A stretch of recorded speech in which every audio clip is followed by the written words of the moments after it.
Bon, on commence. Avec l'avènement du téléphone, d'Internet, des réseaux sociaux, c'est devenu facile de procrastiner de nos jours. On voit partout, il y a les Reels, il y a les TikTok, il y a les Shorts. Donc maintenant, ça devient un peu difficile de juste sortir de cette bulle-là et commencer en fait à faire du travail. C'est devenu beaucoup plus facile de rester dans cette zone de confort dans laquelle on est et dans laquelle on veut rester. Pourquoi? Parce que justement, c'est confortable. Et avec ça, on peut commencer à se sentir piégé, à se sentir un peu bloqué dans cette routine. Cette routine qu'on sait qu'à la fin de la journée, ça ne va pas nous apporter beaucoup pour nous ou dans notre vie.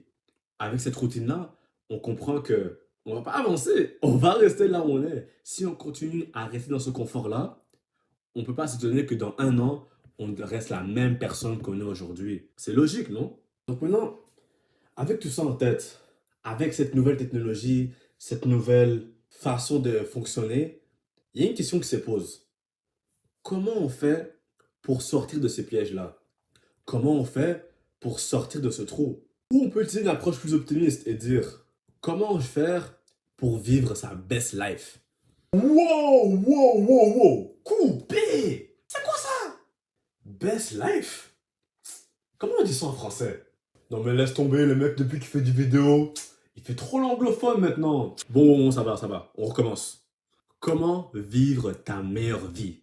Donc, je vais vous partager trois étapes, trois changements qui m'ont permis à moi d'avoir une vie qui résonnait plus avec la personne que je voulais devenir, l'homme que je voulais devenir plus tard. Premier changement. Premier changement. Oui, tout le monde le dit. Tu l'entends partout, tu l'entends dans toutes tes vidéos YouTube, tu l'entends sur Instagram, sur TikTok. Il y a eu aussi, même ta mère te le dit. C'est faire de l'exercice physique. C'est facile. Bouger ton corps, faire de l'activité physique. C'est important ça aussi. Moi, je ne dis pas d'aller au gym. Parce que maintenant, on essaie beaucoup d'influencer d'aller au gym. C'est pas pour tout le monde le gym. L'important, c'est de faire un exercice où ton corps met un effort. Un effort qu'il n'a pas l'habitude de faire tous les jours. Courir par exemple, faire du soccer, faire du basketball, faire du tennis. Tout ce qui fait en sorte que ton cœur bat, c'est important. Tout ce qui te permet de dépasser tes limites physiques, c'est ça que je considère moi comme l'activité physique. Vous pouvez aller sur Google, sur le dictionnaire, ils vont peut-être vous donner d'autres définitions, mais quand je parle d'activité physique, je parle de ça. Non mais mec, pourquoi je devrais en faire du sport? C'est que je suis niveau 101 sur Roblox.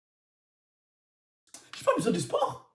Bon, déjà, il est prouvé que l'activité physique permet à notre corps de sécréter trois hormones différentes, entre autres l'endorphine, la dopamine et l'adrénaline. Là, tu peux me demander à quoi ça sert tout ça? Est-ce que c'est vraiment utile pour moi? Il faut déjà savoir que ces trois hormones ensemble, ça permet de réduire le stress, d'avoir une meilleure qualité de sommeil. En plus, ça agit comme un antidépresseur. Avec tout ça en tête, non seulement le sport, ça permet d'avoir une meilleure santé physique, mais maintenant, une meilleure santé aussi mentale. C'est le jackpot, logiquement. Deuxième changement, tenir un journal ou méditer pour réviser ta journée à la fin de chaque jour. Vous le savez tous, la vie ça passe vite. Tout va trop vite. Tu prends le bus le matin, on te presse pour aller à l'école, tu as un horaire, tu as des devoirs à remettre, tu as tes amis qui veulent te voir, tu as ta famille qui veulent te voir. Il y a tellement de choses qui se passent dans notre vie de tous les jours et c'est tellement des choses qui s'enchaînent. Il n'y a pas de pause. Si vous regardez bien, le nombre de personnes qui peuvent vraiment s'arrêter et penser et relaxer, ce nombre-là est très minime. On n'a pas le temps de s'arrêter et réfléchir. Parce qu'avant même qu'on ait le temps de faire ça, 10 autres choses passent et viennent chambouler notre train d'esprit, viennent nous changer les idées. Là, on pense à l'autre chose, on n'a pas le temps de penser à ce qui vient d'arriver à 5 minutes avec nos amis, avec notre mère, notre père. On n'a pas le temps de faire tout ça. Ce que je recommande, moi, le soir, avant d'aller se coucher, sans distraction, toi, tout seul dans ta chambre, dans ton bureau, dans ta voiture, peu importe où, tant qu'il n'y a pas de distraction. Je te conseille de prendre une minute, même pas une minute, qu'est-ce que je dis?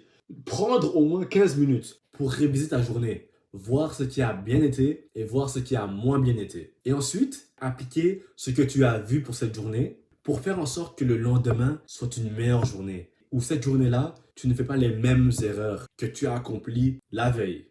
Imagine, tu fais ça pendant 365 jours pendant l'année. En une année, ta vie serait complètement différente. Tu ferais plus les mêmes erreurs. Tu n'arriverais plus dans les mêmes situations. Tu n'aurais plus les mêmes fréquentations. Ta vie serait nécessairement élevée. Elle serait meilleure que ce qu'elle est en ce moment. Remarquez bien, J'ai dit, il faut essayer d'appliquer ces changements-là. C'est pas l'empreinte pour tout régler, mais c'est un bon début. Il faut essayer, c'est ça le but de la vie.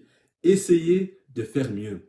Essayer d'être meilleur que qui tu étais la veille. C'est juste ça. Troisième changement. Ce changement-là, il est plus personnel à moi. Il faut croire en quelque chose. Il y en a qui vont croire en Dieu. Il y en a qui vont croire à l'univers. Il y en a même qui vont croire en eux-mêmes. Juste croire en quelque chose, ça te permet d'avoir une vision. Ça te permet d'avoir un sens du devoir, un sens de responsabilité à quelqu'un qui n'est pas toi-même, ou même un sens de responsabilité envers toi-même. Ça te permet de te pousser tous les jours pour te dépasser, être meilleur que qui tu étais la veille. Parce que c'est pas juste toi qui compte, c'est quelqu'un d'autre. Même si c'est pas quelqu'un d'autre qui compte, tu te dois maintenant à toi-même d'être meilleur et de ne pas te laisser tomber. Toi, en conclusion, on a parlé des 3 changements qui nous permettent de vivre notre meilleure vie.